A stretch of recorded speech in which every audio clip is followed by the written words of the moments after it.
ಪ್ರತಿಯೊಬ್ಬ ಯೋಧನಿಗೆ ಹೀರೋ ಅಂತ ಕರಿತೀವಿ, ಯಾಕಂದರೆ ನಮ್ಮ ದೇಶನ ಕಾಪಾಡ್ತಾನೆ ಅಂತ ಅಂದ್ಬಿಟ್ಟು. ಬಟ್ ನನ್ನ ಪ್ರಕಾರ ಪ್ರತಿಯೊಬ್ಬ ಮನೆ ಯಜಮಾನ ಏನಿರ್ತಾರೆ, ಪ್ರತಿಯೊಬ್ಬ ತಂದೆ ನಿಜವಾದ ಹೀರೋ. ಯಾಕೆ ಅಂದರೆ ಪ್ರತಿದಿನ ಸಂಸಾರ ಉಳಿಸ್ಕೊಳ್ಳಲು ಅಂದರೆ ತನ್ನ ಹೆಂಡತಿ ಮಕ್ಕಳಿಗೋಸ್ಕರ ಯಾರ್ಯಾರು ದುಡಿತಾರೋ, ಕಷ್ಟಪಡ್ತಾರೋ ಅಂಥವ್ರು ಅಷ್ಟೂ ಜನ ನಿಜವಾದ ಹೀರೋಗಳೇ ನನ್ನ ಪ್ರಕಾರ. ಒಂದು ಆಟೋದ ಮೇಲೆ ಬರೆದಿದ್ದನ್ನು ನೋಡಿದ್ದೆ, ಕೋಟಿ ಇದ್ದರೇನು ತಂದೆ ಇಲ್ಲದಿದ್ದರೆ ಆತ ನಿಜವಾದ ಬಡವ ಅಂತ ಅಂದ್ಬಿಟ್ಟು. ಸೊ ಈ ಒಂದು ಕೋಟ್ ರಿಯಲಿ ತುಂಬಾ ಒಂದು ಬೇಜಾರಾಗುತ್ತೆ. ತಂದೆ ತಾಯಿ ಇಲ್ದಿರೋಂಥ ಮಕ್ಕಳಿಗೆ ನಿಜವಾಗ್ಲೂ ತಂದೆ ತಾಯಿ ಬೆಲೆ ಗೊತ್ತಿರುತ್ತೆ, ಇರೋರಿಗೆ ತಂದೆ ತಾಯಿ ಬೆಲೆ ಗೊತ್ತಿರಲ್ಲ. ಈ ವಿಡಿಯೋದಲ್ಲಿ ನಾನು ಒಬ್ಬ ತಂದೆಯ ಬಗ್ಗೆ ಮಾತಾಡೋಣ ಅಂತ ಅಂದ್ಬಿಟ್ಟು ಈ ವಿಡಿಯೋ ಮಾಡ್ತಿದ್ದೀನಿ. ನಿಜವಾಗ್ಲೂ ಅಪರೂಪದಲ್ಲಿ ಅಪರೂಪದ ಒಂದು ವ್ಯಕ್ತಿತ್ವ. ಹಗಲು ರಾತ್ರಿ ತನ್ನ ಹೆಂಡತಿ ಮಕ್ಕಳಿಗೋಸ್ಕರ ದುಡಿದಂಥ ವ್ಯಕ್ತಿ.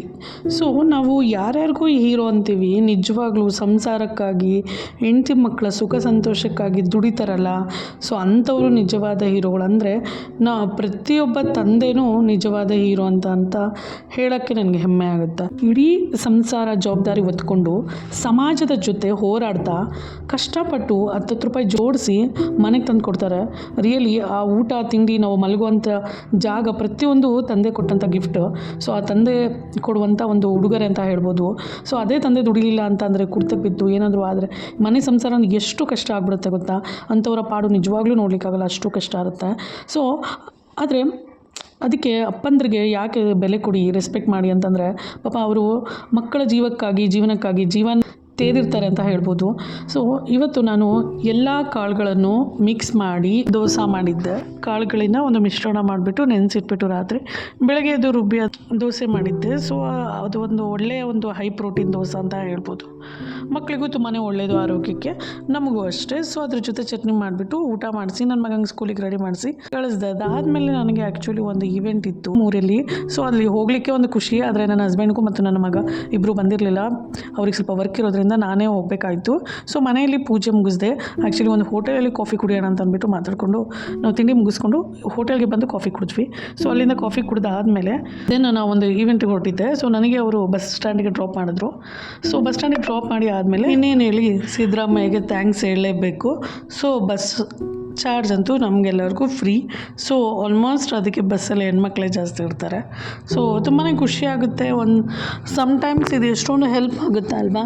ಓಡಾಡೋರು ಇರ್ತಾರೆ, ಎಷ್ಟೋ ಜನ ಈ ಬಸ್ ಚಾರ್ಜ್ ಉಳಿದ್ರೆ ಫ್ಯಾಮಿಲಿಯವರ ಒಂದು ಮಕ್ಳ ಖರ್ಚಿಗೋಸ್ಕರನಾದರೂ ಇಟ್ಕೊತಾರೆ. ಸೊ ಈ ರೀತಿ ಒಂದು ಬಸ್ ಚಾರ್ಜ್ ಫ್ರೀ ಒಳ್ಳೇದನ್ಸುತ್ತೆ. ಒಳ್ಳೇದಂತ ತುಂಬ ಜನಕ್ಕೆ ಅನಿಸಿರುತ್ತೆ, ಹಾಗಾಗಿ ತುಂಬ ಜನ ಓಡಾಡ್ತಾರೆ. ಎಷ್ಟೋ ಮಿಡಲ್ ಕ್ಲಾಸ್ ಫ್ಯಾಮಿಲಿಯವ್ರಿಗೆ ತುಂಬಾ ಒಂದು ಸಪೋರ್ಟಿವ್ ಮತ್ತು ಸೇವಿಂಗ್ ಆಗಿರುತ್ತೆ ಅಲ್ವಾ. Then is my favourite hotel ಅಂತ ಅನ್ಬೋದು. ನಮ್ಮ ಊರಿನಲ್ಲಿ ಪದ್ಮನಿಲಯ ಹೋಟೆಲ್ಲು. ನಾವು ಹೊರಟಿರೋದು ಇವತ್ತೊಂದು ಗೃಹ ಪ್ರವೇಶಕ್ಕೆ. ಇದು ನನ್ನ ಕಸಿನ್ ಸಿಸ್ಟರ್ ಗೃಹ ಪ್ರವೇಶ. ಸೊ ಬಸ್ ಸ್ಟ್ಯಾಂಡಲ್ಲಿ ನಮ್ಮ ಪಪ್ಪ ನನಗೋಸ್ಕರ ಕಾಯ್ತಾ ಇರ್ತಾರೆ. ಪ್ರತಿ ಸರಿ ನಾನು ಬಂದಾಗಲೂ ಇದೇ ಫಸ್ಟ್ ಟೈಮ್ ಏನೋ ಬಂದಿರೋ ರೀತಿ ವೆಯ್ಟ್ ಮಾಡ್ತಾರೆ. ವೆಯ್ಟ್ ಮಾಡಿಬಿಟ್ಟು ನಾನು ಎಲ್ಲಿ ಯಾವ ಪ್ಲೇಸಿಗೆ ಹೇಳ್ತೀನೋ ಅಲ್ಲಿಗೆ ಕರ್ಕೊಂಡೋಗಿ ಬಿಟ್ಟು ಬರ್ತಾರೆ. ಸೊ ನಾವು ಆಟೋದಲ್ಲಿ ಗೃಹ ಪ್ರವೇಶಕ್ಕೆ ಹೊರಟ್ವಿ. ಅಪ್ಪ ಅಂದ್ರೇ ಸೂಪರ್ ಹೀರೋ ಅಂತ ನನ್ನ ಒಂದು ಫೀಲ್. ಸೊ ಸಂಸಾರಕ್ಕಾಗಿ ತುಂಬಾ ಒಂದು ತೇದಂಥ ಒಂದು ಜೀವ ಅಂತ ಹೇಳ್ಬೋದು. ಇವರ ಹೆಸರು ಸುರೇಶ್ ಅಂತ ಅಂದ್ಬಿಟ್ಟು. ಸೊ ಇವರಿಗೆ 3 ಜನ ಮಕ್ಕಳು, ಒಬ್ಬ ಗಂಡು ಮಗ ಮತ್ತು 2 ಹೆಣ್ಮಕ್ಳು ಇರ್ತಾರೆ. ಸೊ ಚೆನ್ನಾಗಿ ವಿದ್ಯಾಭ್ಯಾಸ ಇಸ್ಕೊಡ್ತಾರೆ. ಒಬ್ಬರು ಡಿಪ್ಲೊಮೊ, ಇನ್ನೊಬ್ಬರು ನರ್ಸಿಂಗ್ ಮಾಡಿರ್ತಾರೆ ಮತ್ತು ಇನ್ನೊಬ್ಬರು BSc ನರ್ಸಿಂಗ್ ಏನೋ ಮಾಡಿರ್ತಾರೆ. ಸೊ ಈ ರೀತಿ 3 ಜನ ಮಕ್ಕಳಿಗೂ ತುಂಬ ಚೆನ್ನಾಗಿ ಓದಿಸಿ ಕಷ್ಟಪಟ್ಟು ಒಂದು ಬಾಡಿಗೆ ಮನೇಲಿ ಇದ್ಕೊಂಡೆ ಎಲೆಕ್ಟ್ರಿಷಿಯನ್ ಆಗಿ ವರ್ಕ್ ಮಾಡ್ತಾ ಮನೆಯಲ್ಲಿ ಮನೆ ಕಷ್ಟಗಳನ್ನೂ ನೋಡಿಕೊಂಡು ಮಕ್ಕಳಿಗೂ ಬೆಳೆಸ್ಕೊಂಡು ಸದಾ ಕಾಲ ಹೆಂಡತಿ ಮಕ್ಕಳು ಸಂತೋಷನೇ ಬಯಸ್ತಿದ್ದಂಥ ಒಬ್ಬ ವ್ಯಕ್ತಿ. ಸೊ ಈ ವ್ಯಕ್ತಿಯ ಕನಸು ಏನಾಗಿತ್ತು ಅಂತ ಅಂದರೆ ಒಂದು ಸ್ವಂತ ಮನೆ ಮಾಡ್ಕೋಬೇಕು ಅನ್ನೋದು. ಹಗಲು ರಾತ್ರಿ ಕಷ್ಟಪಟ್ಟು ಕೆಲಸ ಮಾಡಿದ್ದಾರೆ ಅಂತ ಹೇಳ್ಬೋದು. ಸೊ ಅವರು ಮನೆ ಕಟ್ಟೋ ಟೈಮಿಗೆ ಏನಾಗುತ್ತೆ ಗೊತ್ತಾ, ಕೆಲವರಿಗೆ ದೇವರು ಏನು ಕೇಳಿಲ್ಲ ಅಂದರೂ ಎಲ್ಲ ಸುಖ ಸಂತೋಷ ನೆಮ್ಮದಿ ಕೊಟ್ಬಿಡ್ತಾನೆ. ಆದರೆ ಕೆಲವೊಬ್ಬರಿಗೆ ಎಷ್ಟೇ ಬೇಡಿದ್ರೂ ಸಹ ಒಂದು ಕಿತ್ಕೊಂಡು ಒಂದು ಕೊಡ್ತಾನೆ ಅನ್ನೋ ರೀತಿ ಇವರಿಗೆ ಈ ಮಕ್ಕಳು ಪಾಪ ತಂದೆಯನ್ನು ಕಳ್ಕೊಳ್ತಾರೆ. ಅಂದರೆ ಎಲೆಕ್ಟ್ರಿಷಿಯನಿಗೆ ಅಷ್ಟು ವರ್ಷಗಳ ಕಾಲ ಕೆಲಸ ಮಾಡ್ತಿರ್ತಾರೆ. ಒಂದು ಡುಪ್ಲೆಕ್ಸ್ ಮನೆಯಲ್ಲಿ ಅವ್ರು ಕೆಲಸ ಮಾಡ್ತಾ ಸಡನ್ ಆಫ್ ಒಂದು ದುರಂತ ನಡೆದೋಗುತ್ತೆ. ಏನಪ್ಪ ಅಂದರೆ ಹತ್ತತ್ರ 2 ಮಹಡಿಯಿಂದ ಅವರು ಏನು ಕಟ್ಟಿಗೆ ಹಾಕ್ಬಿಟ್ಟು ಅದ್ರ ಮೇಲೆ ಇತ್ಕೊಂಡು ಒಂದು ಎಲೆಕ್ಟ್ರಿಷಿಯನ್ ವರ್ಕ್ ಮಾಡ್ತಿರ್ತಾರೆ, ಅಲ್ಲಿಂದ ಬಿದ್ದೋಗ್ತಾರೆ. ಸೊ ಆ ಬಿದ್ದ ಒಂದು ಬರಸಕ್ಕೆ ಅವರಿಗೆ ಇನ್ನರ್ ಪಾರ್ಟ್ಸ್ ಏನಂದರೆ ಇಂಟರ್ನಲ್ ಬ್ಲೀಡಿಂಗ್ ಜಾಸ್ತಿ ಆಗಿಬಿಡುತ್ತೆ ತಲೆಗೆ ಮತ್ತು ಏನು ಹೃದಯಕ್ಕೆ. ಸೊ ಹಾಗಾಗಿ ಅವರು ಜೀವ ಕಳ್ಕೊತಾರೆ ಅಂತ ಹೇಳ್ಬೋದು, ಅವರ ಒಂದು ಜೀವ ಹೋಗುತ್ತೆ. ಸೊ ಆಗ ಒಂದು ಪರಿಹಾರ ಆಗಿ ಅವ್ರಿಗೆ ಸ್ವಲ್ಪ ಮಕ್ಕಳಿಗೆ ಮತ್ತು ಅವರ ಹೆಂಡತಿಗೆ ಸ್ವಲ್ಪ ಅಮೌಂಟ್ ಬರುತ್ತೆ.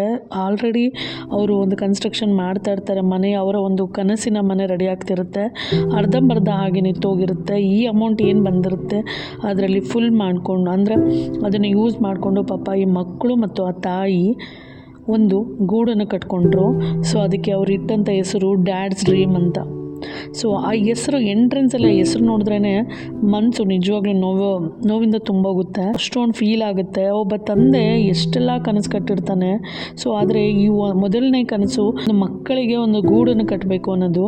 ಸೊ ಆ ಮೊದಲನೇ ಕನಸು ನನಸಾಕಿನ ಮುಂಚೆನೇ ಆ ದೇವರು ಅದನ್ನು ಕರ್ಕೊಂಬಿಟ್ಟ ಅಂತ ಅನಿಸುತ್ತೆ. ಸೊ ಇನ್ನೂ ಮಕ್ಕಳು ಚೆನ್ನಾಗಿ ಓದಿದ್ದು ಲೈಫು ಲೀಡ್ ಮಾಡುವಂಥ ಸಮಯ ಮತ್ತು ಅವರಿಗೂ ಮಕ್ಕಳಿಗೂ ಅವರ ತಂದೆ ತಾಯಿನ ತುಂಬ ಚೆನ್ನಾಗಿ ನೋಡ್ಕೊಬೇಕು. ಯಾಕಂದರೆ ಬಡತನದಲ್ಲಿ ಬಂದಂಥ ಮಕ್ಕಳು ಕಷ್ಟನ ನೋಡ್ಕೊಂಡು ಬಂದಿದ್ದಾರೆ. ತಂದೆ ಪ್ರತಿ ಸರಿ ಕೆಲಸ ಮಾಡ್ತಿರುವಾಗ ಅವರು ಒಂದು ಕರೆಂಟ್ ಹೊಡ್ಸ್ಕೊಂಬರೋದಾಗಿರ್ಬೋದು, ಒಂದು ಬೀಳೋದು ಏಳೋದು ಎಲ್ಲ ಒಂದು ಕಷ್ಟಗಳು ನೋಡಿ ಬೆಳೆದಂಥ ಮಕ್ಕಳಿಗೆ ತಂದೆನ ತುಂಬ ಚೆನ್ನಾಗಿ ನೋಡ್ಕೋಬೇಕು ಅನ್ನೋಂಥ ಒಂದು ಆಸೆ ಇತ್ತು. ಆದರೆ ಆ ಆಸೆ ನಿರಾಸೆ ಆಗಿಬಿಟ್ಟಿದೆ. ಸೊ ಎಷ್ಟೋ ಜನ ಮಕ್ಕಳು ತಂದೆ ತಾಯಿ ನೋಡ್ಕೊಳಕ್ಕೆ ಇಷ್ಟಪಡಲ್ಲ. ಅಂಥವ್ರಿಗೆ ತಂದೆ ತಾಯಿನ ದೇವ್ರು ಕೊಟ್ಟಿರ್ತಾನೆ. ಆದರೆ ತಂದೆ ತಾಯಿನ ಚೆನ್ನಾಗಿ ನೋಡ್ಕೊಬೇಕು ಅಂತ ಮನಸ್ಸಿರುವಂಥ ಈ ಮಕ್ಕಳಿಂದ ತಂದೆನ ದೇವರು ಕರ್ಕೊಂಡ್ಬಿಟ್ಟಿದ್ದಾನೆ. ಸೊ ಈಗ ಆ ಮನೇಲಿ ಏನು ಇಷ್ಟು ದಿನಗಳ ಕಾಲ ಪಾಪ ಅವ್ರು ಬಾಡಿಗೆ ಮನೇಲಿದ್ದರು, ಈಗ ಒಂದು ಸ್ವಂತ ಮನೆ ಸ್ವಂತ ಗೂಡು ಅಂತ ಮಾಡಿಕೊಂಡು ಈ ರೀತಿ ಒಂದು ಸ್ಮಾಲ್ ಫಂಕ್ಷನ್ ಮಾಡಿ ನಮ್ಮ ಒಂದು ಸಂಬಂಧಿಕರಿಗೆಲ್ಲ ಕರೆದಿದ್ರು. ಸೊ ಈ ಒಂದು ಫಂಕ್ಷನ್ಗೆ ನಾನು ಅಟೆಂಡ್ ಆಗಿದ್ದೆ. ಇದು ಕೇವಲ ಒಂದು ಲಾಗ್ ಅಲ್ಲ, ಒಂದು ಪ್ರತಿಯೊಬ್ಬ ತಂದೆಗೂ ನನ್ನ ಕಡೆಯಿಂದ ಒಂದು ಗ್ರೇಟ್ ಒಂದು ಗೌರವವನ್ನು ಕೊಡುವಂಥ ಒಂದು ಲಾಗ್ ಅಂತಲೇ ಹೇಳ್ತೀನಿ. ಮತ್ತು ಅವರಿಗೆ ಹ್ಯೂಜ್ ರೆಸ್ಪೆಕ್ಟು, ಪೇರೆಂಟ್ಸ್ಗೆ ಹ್ಯೂಜ್ ರೆಸ್ಪೆಕ್ಟು. ಮತ್ತು ಸುರೇಶ್ ಅಣ್ಣ ಏನು ತೀರೋಗಿದ್ದಾರಲ್ಲ ಅವರಿಗೆ ಅವರ ಆತ್ಮಕ್ಕೆ ಯಾವಾಗಲೂ ಶಾಂತಿ ಸಿಗಲಿ, ಅವ್ರ ಮಕ್ಕಳಿಗೆ ಯಾವಾಗಲೂ ದೇವರ ಒಂದು ಆಶೀರ್ವಾದ ಇರಲಿ ಅಂತ ಅಂದ್ಬಿಟ್ಟು ಬಯಸೋಣ. ಸೊ ಅವ್ರ ಮನೇಲಿ ಆರೋಗ್ಯ ಐಶ್ವರ್ಯ ಆಯಸ್ಸು ನೆಮ್ಮದಿ ಎಲ್ಲ ದೇವರು ಕರುಣಿಸಲಿ ಅಂತ ನಾನು ಸಹ ವಿಶ್ ಮಾಡಿಬಿಟ್ಟು ಬಂದೆ. ಇರೋ ತನಕ ತಂದೆ ತಾಯಿನ ಚೆನ್ನಾಗಿ ನೋಡ್ಕೊಳ್ಳಿ, ಯಾಕಂದರೆ ಕಣ್ಣಿಗೆ ಕಾಣುವ ದೇವರಂದ್ರೇ ತಂದೆ ತಾಯಿ. ಸೊ ಅವ್ರು ಇದ್ದಾಗ ಅವ್ರನ್ನ ಚೆನ್ನಾಗಿ ನೋಡ್ಕೊಬಿಟ್ರೆ ಅಟ್ಲೀಸ್ಟ್ ಅವ್ರು ಹೋದಾಗ ನಮಗೊಂದು ಅವರು ಇದ್ದಾಗ ನಾವು ನೋಡ್ಕೊಂಡ್ವಿ ಅನ್ನೋಂಥ ಒಂದು ಸಾರ್ಥಕತೆ ಒಂದು ಜೀವನ ನಾವು ಮುಂದೆ ನಡೆಸ್ಬೋದು. ಯಾರೂ ಶಾಶ್ವತವಲ್ಲ, ಈವನ್ ಅವ್ರು ಹೋದ್ಮೇಲೆ ನಾವು ಹಿಂದೆ ಹೋಗಲೇಬೇಕಾಗುತ್ತೆ. ಸೊ ಹಾಗಾಗಿ ಇರುವಂಥ ಜೀವನದಲ್ಲಿ ಎಷ್ಟಾಗುತ್ತೋ ಅಷ್ಟು ಎಲ್ಲನೂ ಸಂತೋಷದಿಂದ ಇಟ್ಕೊಳ್ಳೋಕ್ಕೆ ಪ್ರಯತ್ನ ಪಡಿ. ನಮಗೋಸ್ಕರ ಜೀವ ತೆಗೆದಂಥ ತಂದೆ ತಾಯಿಗೆ ಆದಷ್ಟು ಮರ್ಯಾದೆ ಕೊಡಿ, ಪ್ರೀತಿ ಕೊಡಿ ಅಂತ ಅಂದ್ಬಿಟ್ಟು ಬೇಡ್ಕೊತೀನಿ. ಇನ್ನು ಈವೆಂಟ್ ಎಲ್ಲ ಮುಗಿಸ್ಕೊಂಡು ಸಖತ್ತಾಗಿ ತುಂಬ ಮಳೆ ಬಂದ್ಬಿಡ್ತು. ಆ್ಯಕ್ಚುಲಿ ನಮ್ಮ ಊರಲ್ಲಿ ದೆನ್ ನಮ್ಮ ಅಣ್ಣನೇ ರಿಟರ್ನ್ ನನಗೆ ಮನೆಗೆ ಬರಬೇಕಾಗಿತ್ತು. ಹಾಗಾಗಿ ಅವರೇ ನನ್ನ ಕಾರಲ್ಲಿ ನಮ್ಮೂರಿಗೆ ಡ್ರಾಪ್ ಮಾಡಿದ್ರು, ನಮ್ಮ ಮನೆಗೆ ಬಂದು ಡ್ರಾಪ್ ಮಾಡಿದ್ರು. ಸಂಸಾರಕ್ಕಾಗಿ ಜೀವನವನ್ನೇ ಅರ್ಪಿಸಿದ ತಂದೆ, ಈ ಮನೆ ಅವರ ಕನಸು. ಆದರೆ ಗೃಹಪ್ರವೇಶಕ್ಕೆ ಅವರೇ ಇರಲಿಲ್ಲ. ಕುಟುಂಬದ ಕನಸಿನ ಮನೆ, ತಂದೆ ಶ್ರಮದ ಫಲ. ಆದರೆ ಗೃಹಪ್ರವೇಶದ ದಿನ ಅವರನ್ನು ತುಂಬ ಮಿಸ್ ಮಾಡ್ಕೊತಾ ಇದ್ದಾರೆ ಪ್ರತಿಯೊಬ್ಬರು ಅಲ್ಲಿ. ಅಪ್ಪನ ಕನಸು ನನಸಾಯಿತು, ಆದರೆ ಸಂತೋಷ ಪಡಲು ಅಪ್ಪ ಇಲ್ಲ ಅನ್ನುವಂಥ ಮಕ್ಕಳ ಒಂದು ಭಾವನಾತ್ಮಕ ಗೃಹಪ್ರವೇಶ ಇದು. ಈ ಮನೆಯ ಪ್ರತಿಯೊಂದು ಗೋಡೆಯಲ್ಲೂ ಅವರ ತಂದೆಯ ಶ್ರಮ ಇದೆ. ಆದರೆ ಗೃಹಪ್ರವೇಶದಲ್ಲಿ ಅವರ ಸ್ಥಾನ ಖಾಲಿಯಾಗಿದೆ. ಮನೆ ಕಟ್ಟಿದವ್ರಿಗಿಲ್ಲ, ಕನಸು ಮಾತ್ರ ನನಸಾಯಿತು. ಹಾಗಾಗಿ ಡ್ಯಾಡ್ಸ್ ಡ್ರೀಮ್ ಅಂತ ಅಂದ್ಬಿಟ್ಟು ಮಾಡಿದ್ವಿ ಅಂತ ಮಕ್ಕಳು ಹೇಳ್ತಾಯಿದ್ರು. ಸೊ ಈ ಒಂದು ಗೃಹಪ್ರವೇಶದ ವಿಶೇಷ ಏನಪ್ಪ ಅಂದರೆ ಸಂಸಾರಕ್ಕಾಗಿ ಜೀವನವನ್ನೇ ಅರ್ಪಿಸಿದ ತಂದೆಗೆ ಒಂದು ದೊಡ್ಡ ನಮನ. ಸೊ ಫ್ರೆಂಡ್ಸ್, ನನ್ನ ಒಂದು ವ್ಲಾಗ್ ನಿಮಗೆ ಇಷ್ಟ ಆಗಿದ್ರೆ ದಯವಿಟ್ಟು ಲೈಕ್ ಮಾಡಿ, ಕಮೆಂಟ್ ಮಾಡಿ ಮತ್ತು ಸಪೋರ್ಟ್ ಮಾಡಿ. Thank you so much for watching the video. Thanks a lot.